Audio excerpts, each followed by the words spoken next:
Atëherë dashur, sot siç e ceka do bisedojmë mbi psikoterapinë, se çfarë është, çfarë procesi, ndoshta arsyet që na shtyn drejt psikoterapisë dhe për të kuptuar në përgjithësi më tepër mbi këtë fushë kam sot të ftuar zonjën Sara Osmani, e cila është psikologe dhe psikoterapiste. Faleminderit shumë që ke gjetë sot kohë dhe mundësi të jesh me mua. Faleminderit gjithashtu. Atëherë zonja Sara, e flasim pak fillimisht se çfarë është në të vërtetë psikoterapia. Po, nëse e shohim në përgjithësi, psikoterapia është është një diçka e cila në pikpamje të parë shifet si diçka që është ndërlidhur me probleme. Mirë po, realisht nuk është ndërlidhur vetëm me probleme, po është ndërlidhur me jetën e përditshme, do të thënë me atë që na ndodh, si ta menaxhojmë, si të jemi autentik, të jemi ne vetvetja, dhe si të mund të menaxhojmë emocionet tona, sjelljen tonë në situata të caktuara, do të thënë diçka që na ndihmon të jetojmë në mënyrë më kualitative, do të thënë diçka që na mundson rrugtimin ton drejt shëndetit mendor me kualitet më të lartë. Kur duhet apo kur i drejtohemi psikoterapisë?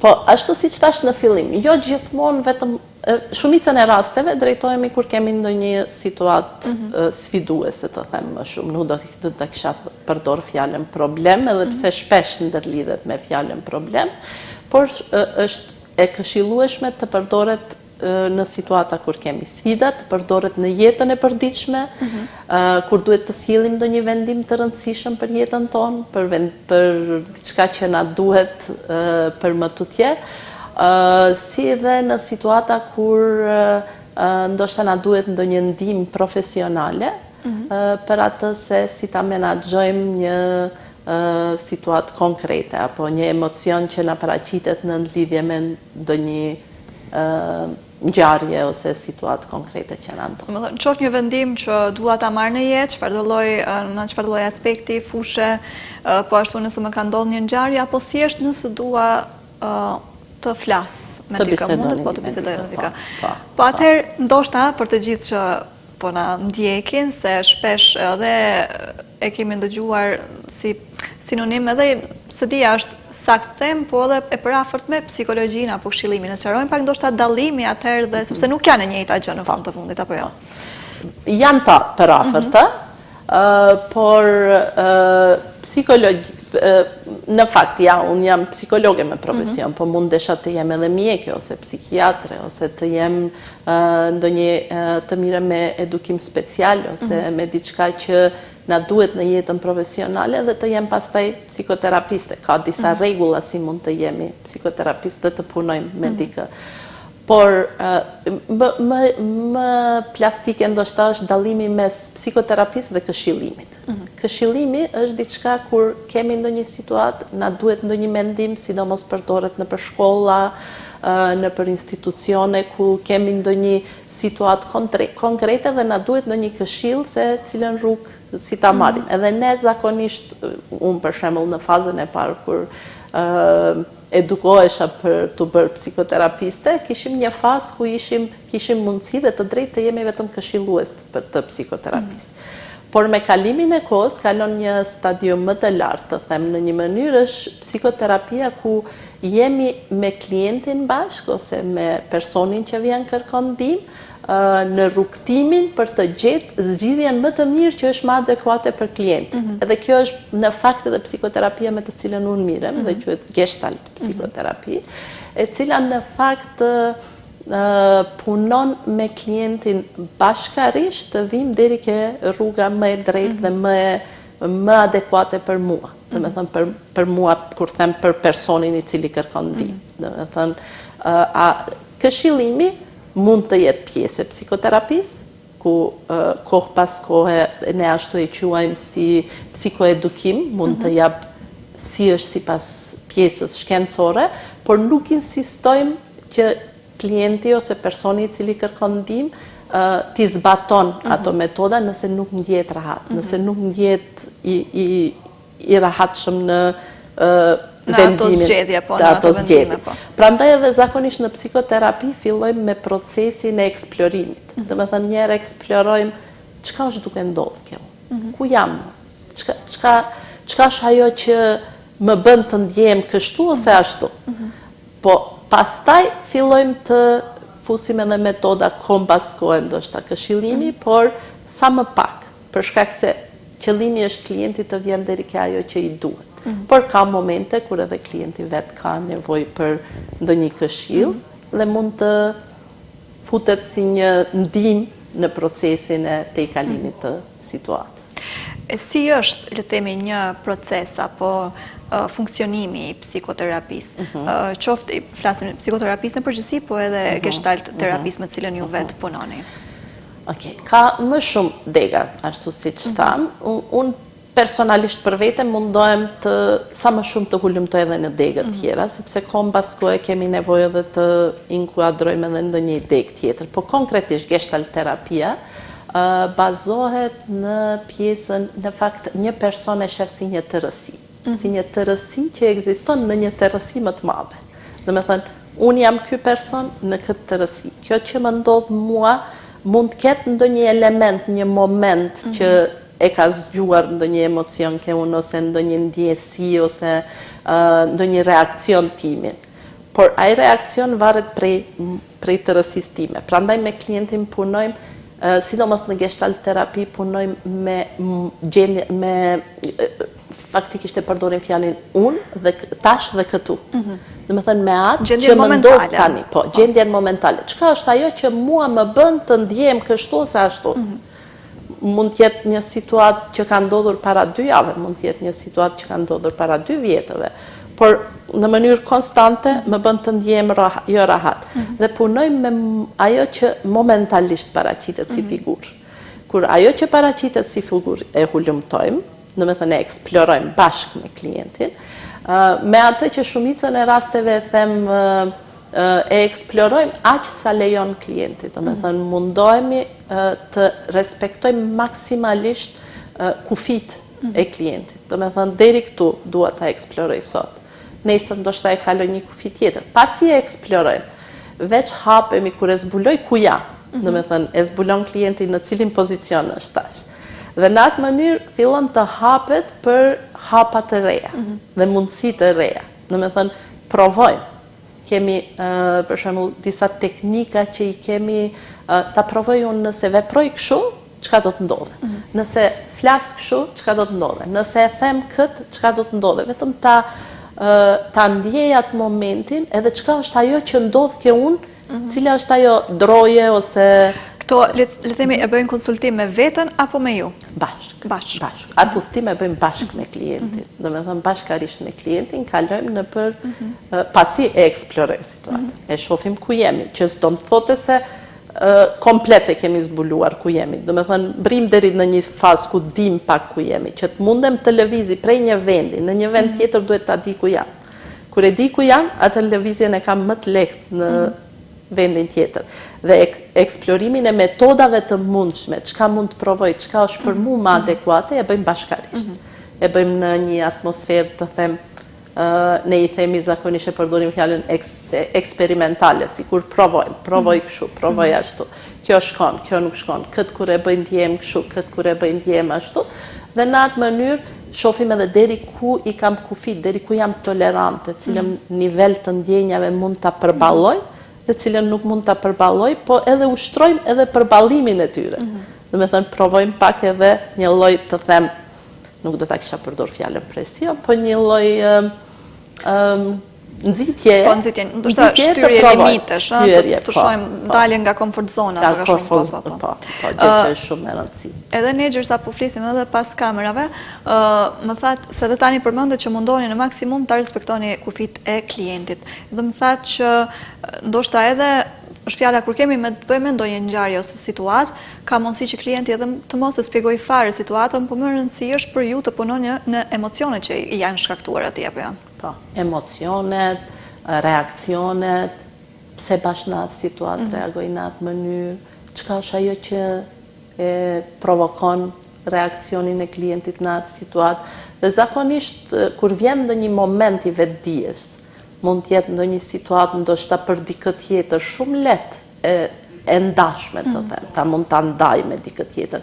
Po dikush tjetër në atë moment nuk është i gatshëm ose e gatshme ta ndan me tjetrin. Ne respektojmë atë. Dhe zakonisht ja japim mundësinë klientit ta thot në vetë. Është me rëndësi ta dëgjon. Është me rëndësi ta dëgjon edhe vetveten. Domethënë kur e dëgjon vetveten, atëherë është mirë, atëherë mund të hapet edhe për gjëra tjera. Prandaj, po, të them tabuja, se unë nëse shkoj në psikoterapi dhe do të tregoj gjithçka, çdo sekret timin, në fakt mund të hiqet prej këtu në atë mënyrë që ato që nuk dua unë t'i nxjerr, nuk i nxjerr, nuk e kam do e mos t'i nxjerr. Paragjykimet në ekzistojnë edhe tek psikoterapia, jo vetëm në fushat e tjera le të themi të psikologjisë. Absolutisht, po. Prandaj edhe ne, kur them ne, tani flas për mua si psikoterapiste, për të bërë psikoterapiste, punojmë shumë në vete, paraprakisht, që edhe ne ato barierat i kalojmë. Po nuk punojmë vetëm paraprakisht, po punojmë edhe pasi bëhemi psikoterapist, tërkohën kemi supervizion, kemi person tjetër, koleg tjerë, të cilët janë me ne në atë rrugtimin derisa punojmë me klientët që mos i te i kalojmë ato, mos ndodhet kemi, mos mund ndodhet ndonjëherë dhe nga vetë psikoterapisti, instinktivisht të delë ndonjë paragjykim ose stereotip i cili mund t'jetë, wow, si befasi, po, unë kisha paragjykim se nëse dikë e shoh këshu, mund të jetë, mund të delë diçka e kundërta, po është mirë edhe terapeuti pastaj ta përpunon në vetë. Tha që shumë rëndësishme pjesa e daljes nga komfort zona, apo jo? Pse? Sepse në atë nuk është e lehtë. Pikë parë, dua ta them, se me siguri ndonjëherë mendojmë, hajde dil nga komfort zona tash. Për askës është e lehtë, sidomos dhe besoj çdo rrethana ndikon, qofshin ato sociale, shoqërore, vetja dhe çdo gjë që rrethon. Sidomos nga ana kur e shohim na duket si nuk mund del ky ose kjo nga kjo komfort zonë. Unë flas edhe vetë për vete, mund të them personalisht më ka ndodhur ndonjëherë pasi të dal nga komfort zona, ta shoh veten, wow, pas kam qenë në komfort zonë, unë si pas kam ndetë në këtë situatë. Mirë, po nuk ka qenë e lehtë dalja. Edhe ashtu edhe ndodh edhe me njerëzit të gjithë që jemi njerëz, ndonjëherë na vjen mirë. Themi nuk na pëlqen kjo, mirë, po është diçka e njoftur, është diçka që e kam praktikuar, është diçka tani për gjëra të reja duhet ekstra të angazhohem. Por për të dalë nga komfort zona duhet ta eksploroj njëra të komfort zona. Ta shoh çka është ajo që më mban këtu. Çka është ajo që është më e lehtë për mua. Edhe cilën pikë duhet ta ndryshoj që të mund ta bëj atë hapin për të dalë nga komfort zona. Ka më shumë mirë, po ja kjo është një pikë për të cilën mund të diskutoj. Po sa kohë na merr neve, le të themi, i gjithë procesi? Besoj varion nga secili klient është ndryshe. Kohës gjatja mund të jetë ndryshme. Domethënë, pasi që kur fillojmë të punojmë në vete, fillojnë të hapen shumë fusha, nuk hapet një. Por kohës gjatja varet prej asaj se sa jemi aktiv, sa jemi të kyçur në procesin, sepse ndonjëherë ndodh që klientët mendojnë, prandaj në fillim e thash, nuk do të thotë se vetëm kur kam problem kërkoj ndihmë nga psikoterapisti, po kur kam problem e filloj procesin. Por pastaj kur qetësohet situata është bile edhe momenti më i mirë për të punuar, se atëherë jam i hapur për ndryshime. E gjithë kohan varet edhe sa bashkëpunojmë, bashkarisht, domethënë sa hymë në atë rrugtim, po më varet edhe nga situata, më varet prej gjendjeve të ndryshme. Kemi klientë të cilët thjesht vetëm kanë nevojë dikush t'i dëgjon. Edhe ndoshta ndonjëherë si psikoterapist na vjen të bëjmë edhe diçka plus mirë, po klienti kur më thotë, unë kam nevojë vetëm të më dëgjosh. Edhe është momenti edhe i dilema kur a duhet vetëm të dëgjojmë apo të ndërmarrim diçka. Por është mirë i ofrojmë, por përsëri është vendimi i klientit. Në fund respektohet prapë zgjedhja e klientit. Kohë zgjatja nuk mund të fiksohet, nuk mund të themi, por zakonisht kur takimin e parë kemi me klientin eventualisht edhe takimin e dytë bëjmë një lloj planifikimi, sa mund të zgjat puna në këtë, edhe e bëjmë një lloj marrëveshje, të them, ose me shkrim ose me gojë me klientin, sa na duhet edhe çka duhet të bëjmë bashkë që të arrijmë deri ke tek rezultati plani ose rezultati që e kemi marrë, ashtu që numri i seansave do të varet prej asaj.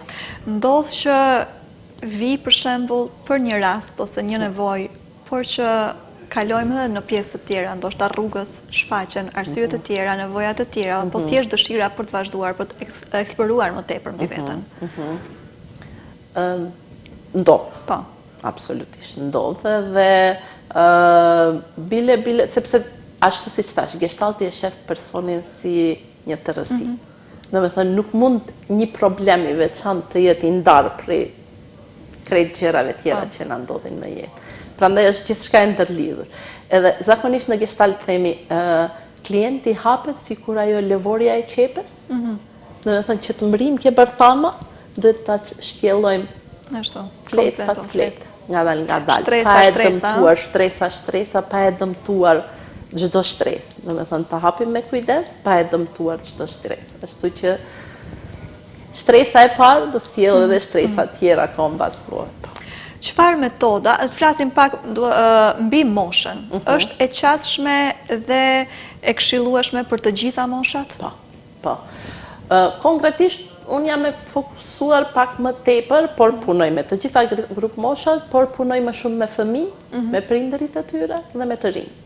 Dhe sidomos në vetë eksperienca ime si psikoterapiste më kanë ndihmuar, kam mbajtur edhe shumë trajnime për të rinj, por edhe për të rritur si të punojnë me të rinj.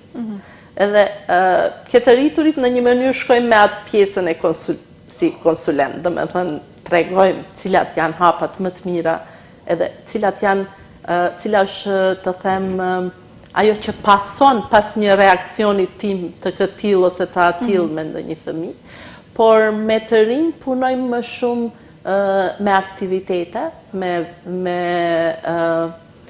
metoda që janë më shumë ekspresive. Domethënë me vizatime, me biseda, me ashtu i quajmë ne fantazi të udhëhequra që i pëlqejnë shumë të rinj, dhe me aktivitete të cilët i vendojnë në situata të ndryshme që ta provojnë si reagojnë në ato situata. Dhe në atë mënyrë pastaj eksplorojmë dhe bisedojmë. A me fëmijët, metodat më dominante janë me vizatime, me të luajnë me glin, me plastelin, me rër, me lodrat ndryshme, dhe në atë mënyrë e eksplorojmë çka është ajo duke ndodhur, që të mundet bisedojmë pastaj çka është ajo që të sjell ty, për shembull, t'ja marrë shokut lojën pa e pyetur. Edhe e provojmë se si është nëse e pyesim shokun kur ja kërkojmë lodrën. Po njëkohësisht punoj edhe me prindërit, pastaj se si munden ta vazhdojnë atë në shtëpi. Këtu besoj kërkohet një zinxhir bashkëpunimi, mendoj mos po. Me të rritur një lloj punoj mjaft, punohet faktikisht nuk ka kufi me grup moshat, mundet edhe me më të vjetrit, zakonisht më të vjetrit janë më shumë kanë nevojë dikush t'i dëgjon, dikush të jetë me to, dikush të jetë sepse një gjë ndoshta sikur nuk e ceka ishte se me rëndësi është në psikoterapi kur vjen të dëgjon dikush pa të gjykuar. Domethënë, puna e parë që jemi të trajnuar si psikoterapiste, dhe unë që jam e trajnuar si psikoterapiste, si ta dëgjoj dikë pa e gjykuar. Domethënë, t'i jap mundësi të flet. Edhe ndonjëherë çdo grup mosh ka nevojë të flet. Mos të ndjenë se dikush e paragjykon, po njëkohësisht të kemi një dozë empatie me klientin duke e ruajtur edhe atë vetveten tonë si profesionist për momentin, sepse empatia e tepërt më bën pastaj mund bëjmë edhe unë si klienti pastaj edhe të përfshirësh emocionalisht, po pastaj edhe ndoshta pak ato vijat edhe ndërthurën pastaj mes profesionalizmit edhe po kufiri po kalohet. Sa i përket metodave dhe teknikave në gestalt terapi, na sqaron pak se Paka shumë se si e përjetojmë, çfarë shohim, çfarë përdorim, çfarë teknika, çfarë metodash, si punohet. Po, përdoren më shumë teknika. Njëra prej teknikave më specifike për gestalt terapin quhet karike e boshe. Do me thënë, në karike e boshe, zakonisht nëse kemi, nuk vendohet vetëm, do njerë mendojmë se vendohet vetëm do një person, po vendohet gjithë shka. Për shembull, nëse flasun, kam një dilemë, të bëj apo mos të bëj këtë, do një veprim. Në njërën karike e vendoj personin që mendon, vetveten që mendon se duhet ta bën, në karikën tjetër e vendoj vetveten që mendon se nuk duhet ta bën. Edhe bëhet një lloj dialog. Do me thënë, bazohet në dialog mes dy anëve të mia që kam një dilemë. Ose kam ndonjë konflikt me dikë që më bën të ndjehem shumë jo komfort, mund tjetë edhe shumë e thjesht, për shembull, ndoshta edhe nuk thot asgjë, por unë, kur e thot një fjalim, mua më bën të ndjem një rahat. E vendojmë në karike mboshe, edhe personin. Presim, do me thënë, bëjmë një lloj dialogu. Përsëri, nëpërmjet dialogut e shohim çka është ajo që mua më bën të ndjem një rahat, ose të reagoj. Metoda tjetër është ajo që thash, metodat ekspresive, nëpërmjet vizatimeve, nëpërmjet fantazive të udhëhequra, ku për shembull klienti nëpërmjet metodave ekspresive janë vizatimet, mund edhe të shkruan, ku e shpreh atë nëpërmjet, do me thënë, marrë vizatoj një vizatim dhe nëpërmjet vizatimit pastaj e hulumtojmë çka ka aty. Gestalti gjithashtu e përdor edhe shumë lëvizje trupore. Do me thënë, çka tregon trupi, ndonjë lëvizje me, derisa flas, për shembull, nëse shumicën e rasteve bëjnë ndonjë gjest i cili përsëritet më shpesh. Për shembull, nëse e shtypi gishtin më shpesh. Okej, atëherë fillojmë ta hulumtojmë prej gishtit. Nëse nuk kam ndonjë temë, fillojmë ta hulumtojmë çka është ajo që jam duke i bërë gishtin. Është ndryshe për çdo person? Është ndryshe për çdo person. Nuk Ndryshe është se një veprim tregon të njëjtën gjë për gjithë, është ndryshe nga secili klient, po. Kjo është karakteristike një lloj gestaltit. Ne si terapist kemi një background, të them teorik. Çka do të thotë, për shembull, ndonjë reakcion konkret. Mirë po, në gestalt është shumë e rëndësishme ajo të rinë vetëm si plan B. Do me thënë, unë të bazojmë çka është ajo që klientit çka është simbolika ke klientit, çka është simbolika kur më dhem lukthi, çka është ajo simbolika, çka është simbolika kur kam një një ngushtim, ndoshta të them. Këtu më ngushton, po çka është ajo simbolika, e hulumtojmë bashkë, e shohim çka është ajo që bëj unë si person, do me thënë, personi i cili kërkon ndihmë, me atë që e ngushtoj fytin. Dhe, çka është me rëndësi ke gestalt terapia, përgjegjësinë e kthejmë ke vetvetja, do me thënë, unë e ngushtoj fytin tim. Do me thënë, është diçka që unë e bëj, trupi është i im. Unë jam ajo që, por jo vetëm me fytin, edhe me reakcionet. Është një shembull shumë interesant, dikush nëse të thotë diçka, do të reagoj apo nuk do të reagoj, jam unë ajo që vendosi. Do me thënë, është personi i cili vendos apo do të reagon në këtë mënyrë ose në atë mënyrë, në atë diçka që e dëgjojmë përballë nesh, ose dikush diçka që na e eksploron ose na e thotë. Të pyes pak edhe mbi raste regresi, ndoshta nuk e di është fjala e duhur, le ta quajmë kështu, kemi edhe sa duhet, ndoshta se ka ndoshta raste kur edhe i ndalin pastaj ose zhgënjehen, po si të i kalojmë? Besoj është normale edhe të ndodhin. Mund të ketë, por mund të ketë regres i dukshëm për shkak se filloj të eksploroj edhe filloj të shoh shumë më shumë gjëra. Sikur kur e lexojmë një libër, sa më shumë lexoj, aq më shumë e shoh sa nuk di. Edhe këtu, sa më shumë e eksploroj vetveten, aq më shumë e shoh vetveten sa kam gjëra që mund t'i hulumtoj ke vetvetja. Dhe është një pikë e rëndësishme në gestalt. Quhet ajo pjesa kur paraqitet një lloj habie, kur s'jam e sigurt çka është duke ndodhur.